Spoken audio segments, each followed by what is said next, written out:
Happy Friday, everyone. Welcome to a big edition of the Friday Preview, Week 2 in the Eastern Football League, and we are all over it right here on efl.org.au. Of course, the Friday Preview brought to you by Inside Football, of course, under the SEN banner. Inside Football is the must-have magazine for any fair income footy fan out there. Make sure you pick up your edition of the Inside Football magazine at your local news agents or Woolworths. I'm Ben Waterworth, and joining me is three very esteemed men on the EFL media team to have a look at all the games across the EFL tomorrow afternoon.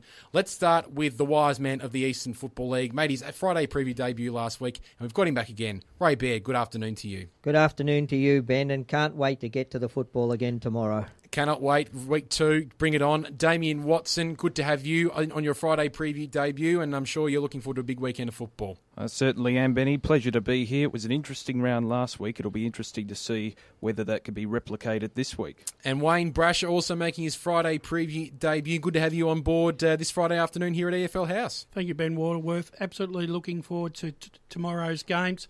Some mouth-watering games set down for decision, so I'm looking forward to digesting them. Let's start in Division 4. It's Coldstream taking on Ferntree Gully. Two very different starts to the season for these two teams, Ray.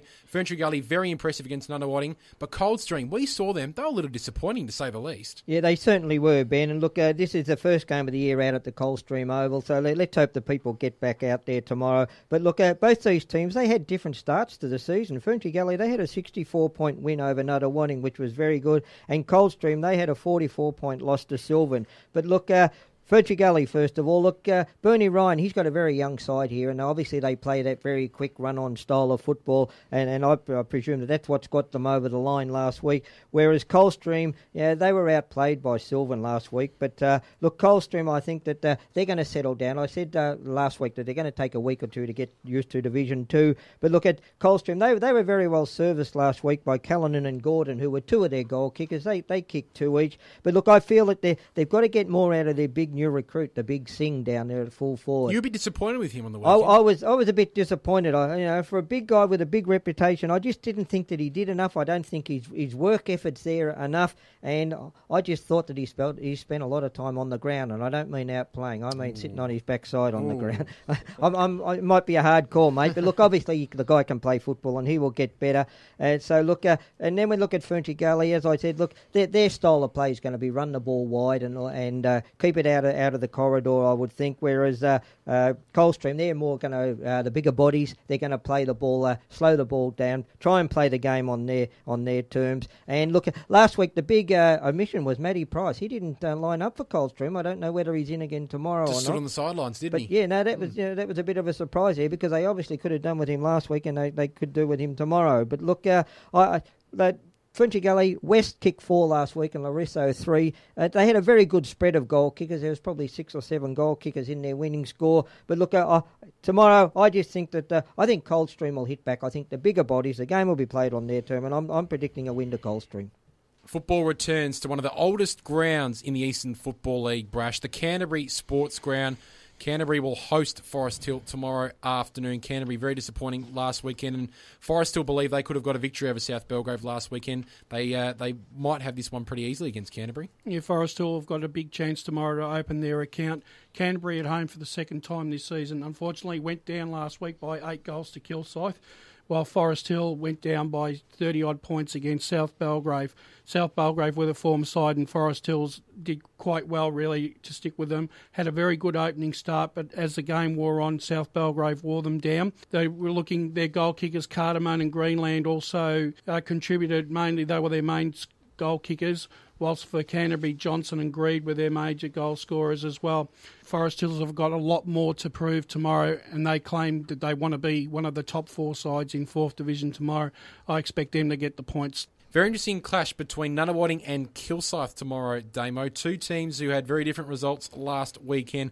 Nunawading will be looking to bounce back after a disappointing performance against the Eagles. It was a stark contrast, to say the least there, Benny. Kilsyth were impressive last week after a relatively disappointing 2012 season. They posted a 48-point victory over Canterbury in round one. Herpich was brilliant for the Cougars last week, booting 4 goals and registering a best-on-ground performance. And I think he can manufacture these efforts this week over Nunawading, who suffered a comprehensive 64-point defeat at the hands of Ferntree Gully. And I think Kilsyth can remain undefeated, even away from home at Coonong Reserve. Arguably match of the day tomorrow, Raymondo, is South Belgrave taking on Sylvan. These two teams finished second and third respectively on the Division 4 ladder last year.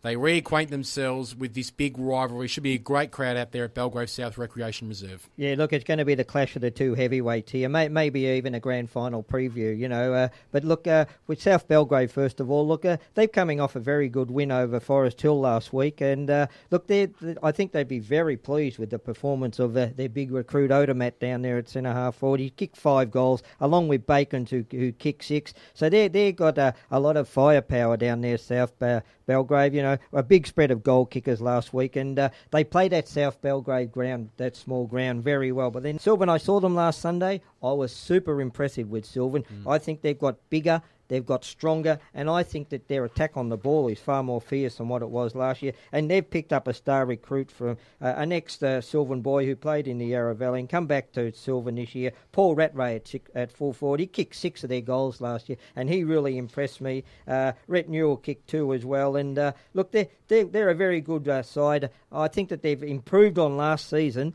and this game's going to be a real cracker. So if anyone in the area, get out there to watch this game tomorrow, South Belgrave and Sylvan. But look, from what I saw last week, and I was super impressed with Sylvan, I think Sylvan will get up in a close one. The EFL Game Day Caravan of Courage Damo is heading out to Fair Park Reserve for the first time in a long time, it has to be said. And the Eastern Lions will be playing back at Fair Park. They'll be relieved to be back there. They take on a Park Orchard side who will be desperate to avenge that loss to Surrey Park last weekend. They'll be very desperate to atone, there's no doubt about that, Benny. The first game at Fair Park for over 12 months for the Eastern Lions, so the stage is set for them for your radio game. And as you said, Park Orchards will be eager to reparate for allowing Surrey Park to win their first match in over 4 years last week. And although it was a slender 15-point margin by the end, they trailed by 45 points at the last change. So very bad signs there for the Sharks. Having said that, they're only in their second season in the Eastern Football League, and there was promising sides out there with Codlin displaying good form last week for the Sharks. He was best on ground in the loss, and he'll be imperative for the side. But I think the Eastern Lions will prevail for their first victory of the season after the bye last week. There you have it, Division 4 done and dusted for Week 2 of the Eastern Football League. Of course, you're listening to the Friday preview, all thanks to Inside Football, a must-have read for the fair income footy lover. Pick up a copy from your news agents or from Woolworths, or you can download off your iPad or your iPhone. Inside Football, make sure you get on board. Division 3, Brash, Mitchum taking on the White Horse Pioneers. Mitchum very impressive against the Jets last weekend. They're back at the MCG of the EFL. Yeah, Mitchum 7-goal last quarter last week with Stephen Pym leading the goal scorers with 6. I think they will take a power of beating tomorrow against White Horse Pioneers. Pioneers are coming off a very disappointing opening game to the Basin, going down by 10 goals. It's going to be hard to see how White Horse are going to be able to contain the Mitchum forward line, and as Mitchum have always play well in their home game, they play it well. With the addition of Pym to the side and Pedraka and Batchelor playing much better football, they seem a lot more balanced outfit this year, and I'm expecting big things from the Mitchum Football Club this year. I would expect Mitchum to get home, and quite convincingly this weekend. Ray, Ringwood and Heathmont clash tomorrow afternoon again for the Parker Family Cup. Of course, tribute, I think more is the right way to say it, of the Parker family that has played such a significant role in both of these clubs. Surely Ringwood bounced back from last weekend. Well, look, Ringwood, they were very disappointing last week from all accounts against Baronia. A 50-point loss. Look, a lot of people expected them to win, but to be beaten by 50 points like that, that was demoralising for Ringwood. And also Heathmont. Look, Heathmont, they've lost. We're not going to dwell on the fact that they've lost their big forwards this year, but they're going to have a long season, I think, Heathmont, and they were decisively beaten last week by Mitchum. Ringwood, they've got to bounce back. They're a better side than what they were than they played last week. And look, they've got to get far more out of Trent Farmer this week. He was held by Morko Mollica last week, and look, he's one of their key movers. So look, and Zach Tui down there, he kicked 2 goals last week, but he's got to do a little bit more. They rely heavily, Ringwood, also on Katsiavis to kick their goals from. They picked up Burmeister from Bayswater, another goal kicker, but those players didn't really do a lot last week. And Heathmont, well, as I say, it's going to be a long season for Heathmont. I think that the big wide open spaces of Jubilee Park is going to suit Ringwood's game more so than Heathmont, and I think that Ringwood's going to win this one quite easily. Damo, Templestowe hosts Churnside Park tomorrow afternoon. Great win for the Dockers last weekend, and it was big thanks to a big new recruit that went a little bit under the EFL radar. That's right. Zephaniah Skinner, Benny, the former Western Bulldogs player, booted 3 goals last week and was one of the best for Templestowe. And I think the Dockers will be very difficult to defeat at home. And after a 9-point victory over the relegated Doncaster side, confidence will be instilled within the Dockers side. Interesting also to witness Glen Waverley Hawks recruit Simon Brasher boot 2 for the Dockers, and he'll be a good asset this weekend. In contrast, the Churnside Park side were gallant in round 1 with a 10-point loss to Warrandyte after trailing by 25 points at the major break. But unfortunately for the Panthers, I believe their misery will be compounded and Templestowe should prevail this weekend. Interesting clash tomorrow afternoon. Brash out at JJ Tully Drive because it is the Sharks. Doncaster hosting the Hawks of Glen Waverley, 2 teams who didn't get off to the best start last weekend, their 2013 campaigns. No, Doncaster last week went down by 9 points to Templestowe, while the Glen Waverley Hawks were narrowly defeated by Wantirna South at their first home game at Central Reserve. This is going to be a very, very interesting game.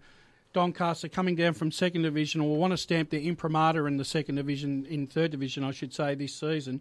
And with Nathan Thompson at the helm kicking 6 goals last week, it sets them in good stead. But by the same token, Glen Waverley Hawks will have everything to prove after a disappointing grand final and finals campaign, so to speak. And they'll rely on, once again, as a party in Carnelli and Scanlon to kick the goals. This is a really, really tight game. And I think the game could be one with whose defence can hold up the most. I'm going to tip a bit of an upset here. I'm a bit of a fan of the Glen Waverley Hawks, so I'm going to tip them to get the points at Doncaster, but I don't think it'll be too much in it. Arguably game of the round tomorrow afternoon, Raymondo, is the Wantirna South Baronia clash out there at Walker Reserve. The Devils, what a win for them last weekend against the Glen Waverley Hawks. Baronia, well, their win was just as impressive. Yeah, look, by all accounts, Baronia, they were very impressive, beating Ringwood by 50-odd points there. And look, very well coached by Mark Hardy. Look, he's a great coach out there. And apparently on the field last week, he was a general on their back line, as he was the year before with Roval. But look, I look at Wantirna South. To me, that's a fortress out there, that ground. It's going to be a lot harder for Baronia playing at Wantirna South tomorrow than what it was playing at Baronia last week. And if I look back last season, in this particular game towards the end of the year, Wantirna South did get up and beat Baronia in their race, but they obviously just missed out on the finals. Look, Matty Clark, he realised that last season they dropped games early in the year by small margins. Well, they got over the line last week by 4 points over Glen Waverley Hawks, and he's not going to let them lose close games again. But look, I just think that unfortunately for Matty Clark and the boys down at Wantirna South, I don't think it's going to be that close a game. I think that the way Baronia played last week, they got some class players in there. You know, Dean Grice back from Port Melbourne, Mark Williams, a big recruit from Scoresby, Buzescas, is it? He was in their best players last week. Bolton, Mollica. Look, they've got some class players there, and I think that Baronia will win by 5 or 6 goals. Ripping start for both the Basin and Warrandyte last weekend, Damo, with both teams getting victories. The Basin in particular would have been thrilled with their first victory up from Division 4 from last season. They certainly would be, Benny. The Basin were sensational on the weekend. They're now top of the table with a convincing 68-point victory over the Whitehorse Pioneers last week, despite their inaccuracy, registering 23 behinds. But they booted 13 goals to 3 at the second half, so fitness has obviously been a key factor at Battering Reserve over the off-season in running matches out effectively. Now, Colterra booted 7 for the Basin, and he is an integral forward target for their side. Warrandyte will be competitive after a 10-point win, obviously, over Churnside Park last week, with Eyre and Hookie displaying great form, but the Basin, I believe, will maintain their undefeated form in 2013. All 6 games in Division 3 done and dusted, and of course you're listening to the Friday preview, all thanks to Inside Football, your must-have read for the fair income footy lover. Brash, Waverly Blues take on Croydon in the first match in Division 2 that we're going to have a look at. Waverly Blues have been talked up by a couple of people in the media team, maybe one particularly here at EFL House this afternoon, but they got a bit of a reality check last weekend, and Croydon so close yet so far. Yep. Waverly Blues 53-point losers to Upper Gully last week, something that they certainly were not banking on. Whilst on the other hand, Croydon's return to Division 2 was not a successful one, but even though they only went down by 9 points, there's still some positiveness going around that football club. Interesting game tomorrow down at Mount Waverley Reserve between the two sides. I think Croydon, with their experience from their First Division days, coming down into Second Division, they've got some players that are still capable of playing First Division with Wynett and Ficcarelli and Justin Clark. And Alex Bull has come over from Vermont. So they've strengthened their back line, and the evergreen Jimmy Grant and Chris Grant lead the side very well at Croydon. Whilst for Waverly Blues, Mahoney and Tiley scored the 2 goals last week, but they had very few goal kickers and not many good players. And I'm thinking this week that they really are going to have to pull their proverbial out, because Croydon will come to play and they'll really want to send a message to the rest of the competition that they want to get back up into First Division. I'm expecting Croydon to get the points here, and I'm expecting them to win by at least 6 goals. Very interesting clash tomorrow afternoon, Ray. Moregrave hosting North Ringwood. Don't know how many times these two teams would have met, but after coming off very good wins, good solid victories last weekend, it'll be a very interesting contest. Yeah, look, both these sides had very good wins last week. We know the history that Moregrave, under the lights there, they demolished Bayswater after half-time. And North Ringwood, well, look, Brett Moyle, he's no fool. He realises that he's going to get a bit more stiff opposition this week from Moregrave than what he did from Doncaster East last week. North Ringwood last week, it just explains to me how easy they had it. They had 13 goal kickers. Now, if you've got that many goal kickers, obviously the ball's coming down there often enough, and it's just to me there hasn't been enough resistance from the Doncaster East side. So it's going to be tougher for North Ringwood, and also they're away from Quamby. As you said, I don't think they would have played much football at the Moregrave Oval down there. But we look at Moregrave, look, they were fantastic, particularly after half-time last week. The big move by Ryan James to move David Wazer off the back line into the forward line last week, and he did the job. He kicked 5 goals there for him. But they had some very good players. A big inclusion at the last minute was Tim Knowles, and I believe he will be playing again tomorrow. And then Jamer, Gilling, G, Sakulis, Ryan, Booth, they were all very good players for Moregrave. And let's not forget Alan Cleven. He ruck work last Friday night was fantastic. He just gave that midfield so much first use of the ball. And this is one area that Brett Moore is going to have a worry with. I think someone there to stop the midfield of the Moregrave side. I think that they're going to play that ground very well. And I think I'm going to predict a big win here to Moregrave, probably by 5 or 6 goals. Gosh, Damo, won't Donvale and Bayswater want to try and get back on the winners list? 2 very disappointing losses for these two sides last weekend. Yeah, they certainly were disappointing, Benny. That's probably the understatement of the century. And while it may be an aberration, Donvale were rather insipid last week with a 107-point defeat at the hands of Premiership favourites Montrose. Although, regardless of what esteem you held it in the Eastern Football League, a 100-point-plus defeat is unacceptable in any position. Murphy was their only highlight up forward, booting 3 goals. As for Bayswater, they seemed intimidated by the physical encounter in the season opener last week against Moregrave, with a 37-point loss, conceding 6 goals in the final quarter. But I feel that Bayswater can redeem themselves this week at Donvale Reserve and post their first victory for the season. Doncaster East hosting Upper Ferntree Gully tomorrow afternoon out there at Zerby's Reserve. Brash, how do you see this one going? Upper Ferntree Gully had a magnificent win last weekend. Well, Andy Heyman said earlier in the season he didn't know what type of side Upper Gully were going to be this year. Well, they started off very well with a 53-point win, with the evergreen Tate Hickleton kicking 4 goals and Whiteman 3, with the best play being Tim Risley, Minahan and Matthews. On the other hand, Doncaster East would be absolutely filthy with their performance last week, and I think Paris Harvey would find that performance unacceptable at their level. To be beaten 126 points in the first game of the season doesn't give you much to hang your hat on at this particular stage. But at home again tomorrow, they'll be out there to prove themselves that they are worthy of, once again, of making a fist of Second Division. It's an interesting game. Upper Gully don't travel all that well, and Donny East always play well at home, but unfortunately for me, I think the winning and losing result from last week is too great for me, and I'm expecting Upper Gully to get the points away from home, thinking about 2 or 3 goals this time round. Ray, no doubt, game of the round tomorrow afternoon is the battle of the big boys. Marilla taking on Montrose out there at Heights Reserve. This will be a classic. This will be a beauty, and probably another pre-grand final here coming up with the 2 premier sides in Division 2. It's played at Heights Reserve. Look, I look at last week's results.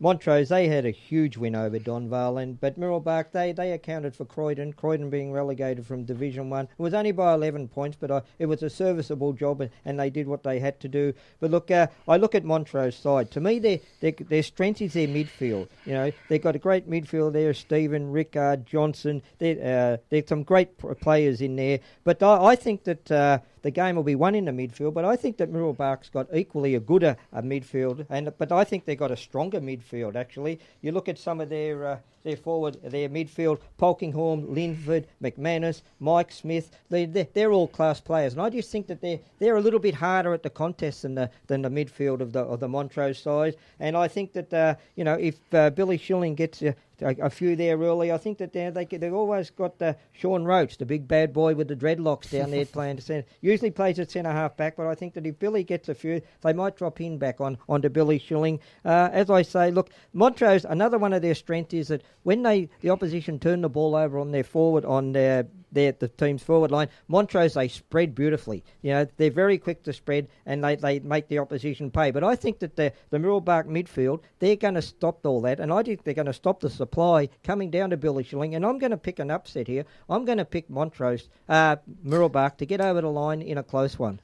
Should be a fantastic round of action in Division 2 tomorrow afternoon. If you're a supporter of Division 2 or any of those Division 2 clubs, make sure you go out and get to see a game. You're listening to the Friday preview here on efl.org.au, and it's all thanks to Inside Football, the magazine that is a must-read for the fair dinkum footy lover. Plenty of great articles in Inside Football this week. Make sure you get one from your local newsagents or Woolworths. Let's have a look at Division 1, Damian Watson. Let's start off with the match between East Burwood and Knox out there at East Burwood Reserve. Should be an interesting clash. 2 teams probably at a similar stage in their development, and 2 teams you'd think would finish around the same position on the ladder later on in the year. Well, this could be a great opportunity for the Rams to regain some form. They were immensely disappointing last week against admittedly a strong side in Noble Park, suffering an 86-point hiding and only scoring 2 goals in the second half. Holland will be a key factor for East Burwood at home. He was undoubtedly one of their best last week. Knox were admirable in round 1 with a 35-point victory over Blackburn away from home, with Morris booting 5 goals. He's an integral focal point up forward, and Jacob Castricum was brilliant at full-back, vindicating his reputation as one of the best defenders in the competition, and I think the Falcons will prevail this week. Battle of the Woods, Brash. It is East Ringwood against Norwood this weekend. Looking forward to seeing how this one goes down, and I'm looking forward to hearing your tip. Norwood opened their season last week with an emphatic win over fellow finalist Scoresby last year by 82 points. East Ringwood went down to Baldwin, accounted for themselves quite admirably. Unfortunately, that they went down by 8 goals, but they played very well. From all reports, Baldwin are playing extremely well from last year, whilst East Ringwood is still going to be around the mark this year. Norwood have added some players to their list from Croydon, especially Kelleher, Dale Bull and Rudy Falovich, which will complement Ford, English and Sparrow, with McCormack doing the grunt work in the forward line, and Evan Johnson will also provide the run off the back line. If they can get David Johnson into form and kicking goals, they're going to be nearly unstoppable this year. They'll want to avenge their straight sets loss last year, and they went about it the right way last week. Unfortunately for East Ringwood, the loss of certain players throughout the season has decimated their list, and I'm expecting that Norwood will get a very big victory against East Ringwood this week. Looking forward to the Battle of the Birds tomorrow afternoon, Ray. It is Lilydale taking on Roval out there at the Lilydale Sports Oval. Gosh, your boys, well, your former boys, you're now nice and neutral, but Roval was super impressive, causing a massive upset against the Eagles last weekend. Yeah, look, obviously, Roval, they've come out and they've surprised Vermont, with a narrow 6-point win with a kick by Cody Morris after the siren. But they come up against Lilydale, who had a 12-point loss against South Croydon. I look back to 2 years ago. Both these sides playing in second division, they both matched up well. They played twice during the season, and I think they played in a final as well, and I think it was only 12 points was the biggest margin between these two sides, and I don't think lots changed since then. Look, the only probably thing that's changed as far as Lilydale is concerned is their big full forward O'Keefe. He's not playing there at the moment, but then he in those encounters back in Division 2, he didn't really trouble Roval. So look, but then I look at Roval, last week's effort, a lot of people saying a fluke. I don't think it was. I think that Roval have improved. I think that their rucks with Garner and Showermakers, I think they're two young kids who are still learning the game, but they've got bigger and they've got stronger. And I think that Roval, they're going to run the ball around the Lilydale Oval, that's for sure. And they've got some great goal kickers down there. Cody Morris, Nathan Hicks, Matty Stanley, Michael Bussey. They all kicked goals last week. And I think that they're going to have too much firepower for Lilydale. But I look at the Lilydale side, they're still got some good players in Daniel Breeze and Roach and McComb, Stevens, but they've picked up a great recruit there in Ben Waitman, the nephew of Dale Waitman, the ex-Richmond player. He got three best on ground last week by all accounts. So he's one player that Roval's going to have to watch. But look, in a very close game, as I said, there hasn't been much between these two teams over the last couple of years. I'm going to pick Roval again in a narrow margin. Two teams who many predict will finish in the bottom half of Division 1 this season, Brash, is Scoresby and South Croydon. And tomorrow afternoon out there at Exeter Road, Scoresby hosts South Croydon. Yeah, interesting match this one. South Croydon, 2-goal winner over Lilydale last week, which would impress Damian Franken to a good start of the season. Scoresby, on the other hand, unfortunately went down to Norwood by 78 points. Whilst that looks disappointing on paper, we have to take into consideration that Scoresby have lost some major players throughout the off-season, but they've still got some quality players there with Parker, Van Reenen, Marcius, Coyle, Jared Major. So they're still not bereft of any talent. And South Croydon, obviously, with Will Debney, a new role for him in the forward line, kicking 5 goals, and James Crowell chipping in with 3. They had a lot of goal kickers last week, and it's good to see Will Debney and Coughlin in the good players, but the evergreen Daniel King and Ben Osman and David King also playing very well for South Croydon. This is going to be a really interesting matchup. I'd love to think that Scoresby could get the points here at home, but my heart tells me here that I'm going to go for a little upset here. I think South Croydon are going just a little better at the moment, and I'm expecting them to get up in a tight contest over Scoresby. Footy returns to Moreton Park tomorrow afternoon, Ray, with the Burners, Blackburn, hosting the Bulls of Noble Park. The Bulls very impressive at their own bull ring last weekend. Yeah, look, Blackburn, they coming off a 35-point loss to Knox last week, but they were disappointing because they're a team that can only kick 1 goal in the first half of football. They're not going to get up and win that game. But look, Peter Vanfield, he knows that they're team building, but look, they did have some good goal kickers there, and John's got 4 last week, and they had 5 or 6 goal kickers. But look, I think they're going to struggle here against Noble Park. Noble Park last week against East Burwood, a 3-point deficit at half-time. They turned that around into an 86-point win, and apparently Mick Fogarty came out and gave them heaps at half-time and certainly put them into the right mood. But look, the big news out of Noble Park is that Shane Allen, he did a hamstring last week. He won't be playing for 3 weeks. And Craig Anderson, he did an abductor injury, and at this stage they're saying 1 week, but possibly I think it's going to be 2 or 3. But look, they had a great string of goal kickers, Noble Park. Dunn got 6, Angiopolis 2. And look, they're just a class team. And I just think that they're going to have too much firepower all over the ground for Blackburn. And Noble Park, to me, and for an easy one. And arguably, we've left the best to last. It's Vermont taking on Baldwin in a rematch of the Division 1 Grand Final in 2012. That was a ripping game, a ripping performance by the Tigers. But Vermont, they didn't have a ripping performance last weekend, Damo. Yeah, an understatement that. Vermont will be mentally hampered after their defeat at the hands of the new kids of the Division 1 block in Rowville after leading by a seemingly insurmountable 29 points at half-time. Davidson and Sylvan recruit Ash Froud were promising for the Eagles last week and will be crucial again in this clash with the reigning premiers. Baldwin will take a substantial amount of confidence into this game, not only from their premiership victory over Vermont last year, of course, course, but also their 57-point victory over a disheartened East Ringwood last week. Former Sydney rookie Taylor Gilchrist was brilliant in his EFL debut, and he is a talented acquisition with his 3 goals featured in a best-on-ground performance. And with the Hogle boys up and firing, the Tigers, I believe, will inflict the Eagles' second consecutive loss. Well, there you have it, gentlemen. All 22 games across the EFL for tomorrow afternoon. Nicely previewed by your good selves. Make sure you tune in tomorrow afternoon from 1 till 6 p.m. It's EFL game day, and our match of the day that we will feature is the Eastern Lions against Park Orchards. Looking forward to heading right across the road from Scoresby Road here and heading out to Fair Park Reserve and seeing the Lions go about their business against the Sharks. Make sure you tune in 1 till 6 p.m. on 98.1 FM or streaming through efl.org.au. Never forget Akira EFL Sunday from 10 a.m. to 12 p.m, where the coaches of some of the winning teams from the day before, we chat to them right here on 98.1 Radio Eastern FM. And of course, don't forget the Mighty Huddle with BWS, Ray Baird and yours truly, and someone off the bench. Always a great hour of listening from 6 to 7 p.m. on 98.1 Radio Eastern FM. Damian Watson, beautiful debut as always. The Thesaurus was out. Certainly I had the Thesaurus out. We look forward to hearing your dulcet tones across all kinds of airways throughout the season. No worries, Ben. It was a pleasure to be here. Wayne Brasher, your knowledge across the league is growing by the day. Thanks for your work, and we'll hear you on the airways very soon as well. Thank you very much, Ben. And Ray Baird, the wise man of the Eastern Football League media team, hit the bed, hit the mattress, and look forward to seeing you out and about tomorrow afternoon around the EFL. Can't wait, Ben, and thanks for having me. Thanks for having us here on the Friday preview. All thanks to Inside Football, where it is at the magazine for the fair income footy lover. Make sure you pick up your copy at Woolworths newsagents or download it on your iPhone or iPad. I've been Ben Waterworth. Thanks for tuning in to the Friday preview. And as a wise man once said, stick a fork in it, we're done.